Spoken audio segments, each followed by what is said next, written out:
And his nickname says it all, the Master Disaster. He's the most punk rock skateboarder out there on the planet.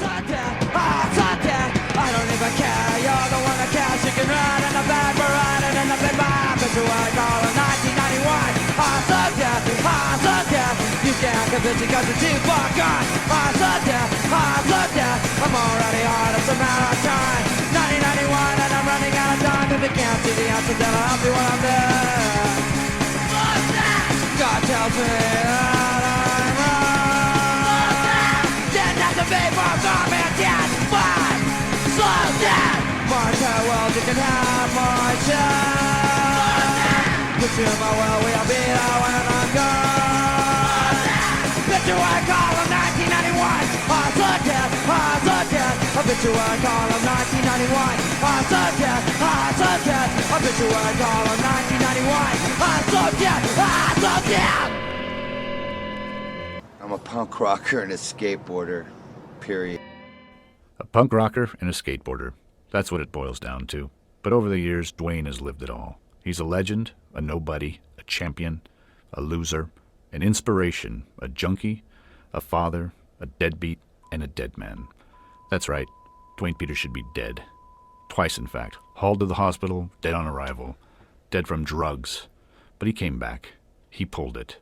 He's lived to tell about it, and his story, the good and the bad of it, spans nearly 4 decades of music and skateboarding. I mean, the fucking guy should be dead. Death and destruction everywhere. He's fucking G.G. Allen and Sid Vicious, but he can skateboard, you know? When you think of punk skating, it's DUANE Peters. He's one of the most influential skaters to ever step on a skateboard.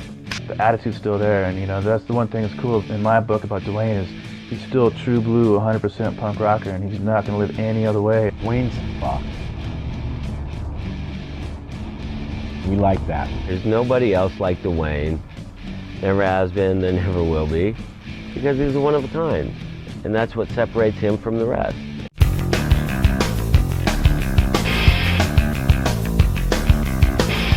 DUANE Thomas Peters was born on June 12, 1961 in Anaheim, California, across the street from Disneyland. His folks raised the family in a typical suburban home. Dad sold cars, Mom took care of the house and kids.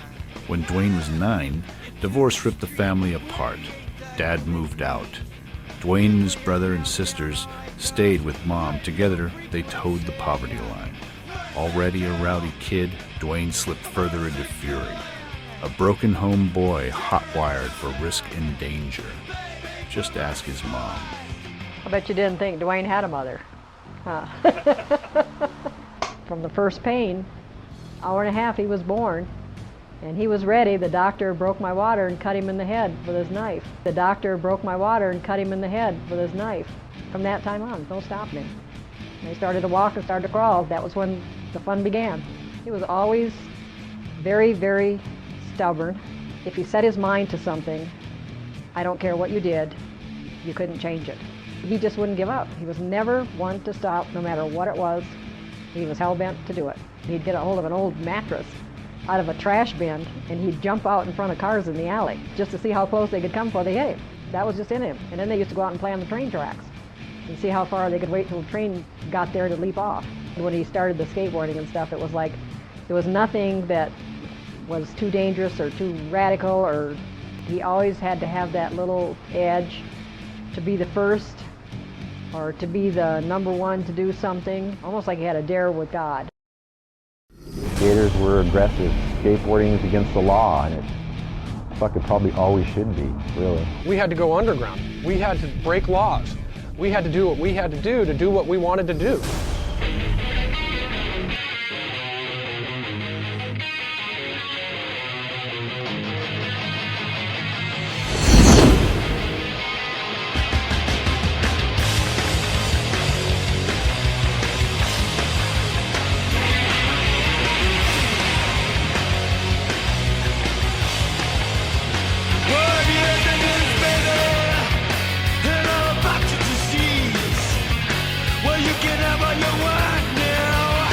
Just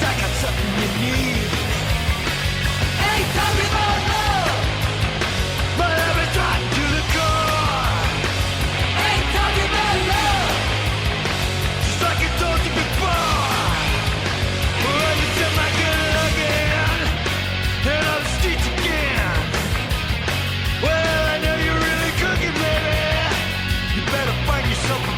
Well, DUANE was like the epitome of a blonde-haired surfer dude, 14, 15, with long hair, surfer shorts.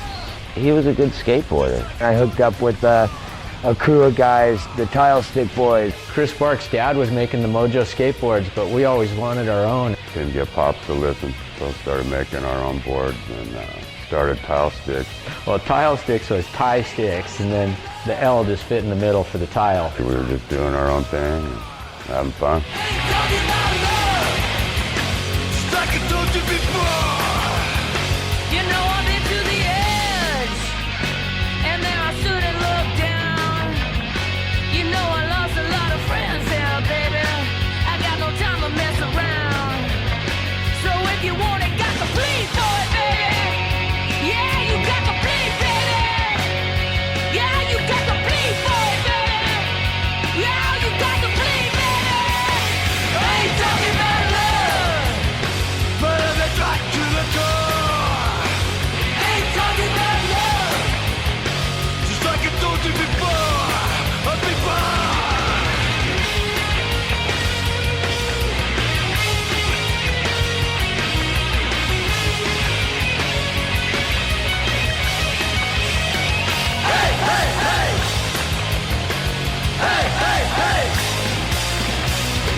DUANE picked up skateboarding quickly and took it into the mid-70s as its popularity surged. As skate parks cropped up across the nation and skate equipment advanced with new designs and materials, skateboarders took the ride to realms unimagined a decade earlier. I think that he came up later because he was involved with skateboard mania. But the massive popularity also conjured a lot of lame gimmick and spectacle. Skateboard mania was but one of those sideshows. Like a flash and glam skateboarding bastard baby, of professional wrestling and the Ice-Capades, skateboard mania drew paying crowds to watch the Earthlings battle the Sci-Fions. Skateboard queen, prettiest thing you've ever seen. Skateboard mania was a concept in these Hollywood producers' minds as to how they can really take skateboarding into the big arena. Pretty high budget Star Wars stage show, I guess you'd call it. It was kind of like a Space Odyssey skateboard show. An intergalactic battle between the Sci-Fions and the Earthlings. The Ice-Capade Chalet of skateboarding or something like that. Traveling around, skating on ice. The Sci-Fions are kind of these bad creatures from another planet. They have green hair, and DUANE Peters was the main Sci-Fion. DUANE Peters is a Sci-Fion. He will always be a Sci-Fion. And he was just doing some incredible things, and the main thing that he did, which was really, I think, a milestone in skateboarding, was the 360 loop of death.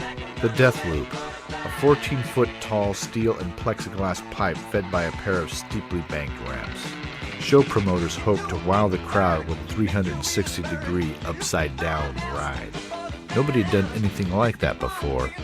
Enter DUANE, the 16-year-old unknown. The whole ramp was plexiglass, it was clear. I don't know, I don't see how you can figure out where you are. DUANE charged it right off the bat and just did the loop. I was working for Rad Ramp, helping put together ramps, and we built this thing. DUANE was the only one I ever saw make it without the bag. The first 3 times I tried the loop was without a bag. I thought of the bag after I failed 3 times. Then I broke my collarbone in Hollywood a couple months later. After that he broke his collarbone. Quite a few times he rode all the way around and came out of the end of it. After we thought of the bag, I would do the bag maybe half a day, and then we would pull it, and then I would try it 3 or 4 times, then do the same thing tomorrow, and eat shit, and then try it again.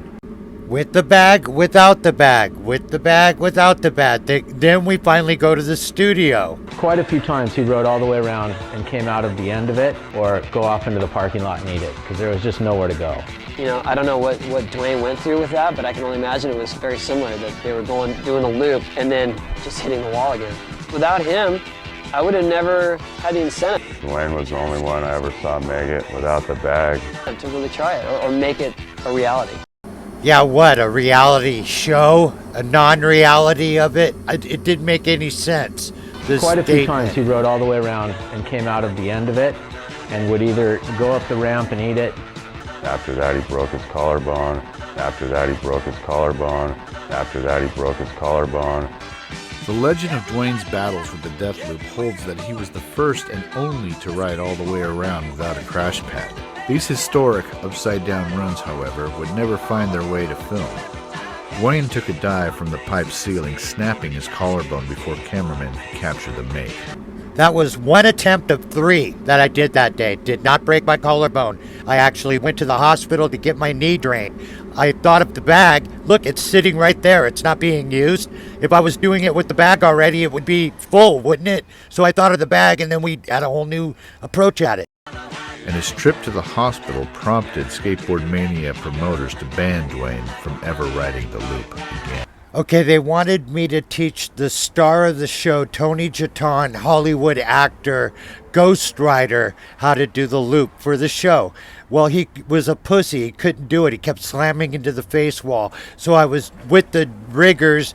We had a bag in the loop, and I was doing it over and over again. I was getting really drunk, making fun of him, and I ended up eating shit so bad that they thought I broke my neck. They sent me out on vacation, 30 days, my collarbone to heal, came back, got on the loop. They told me, get the fuck off it.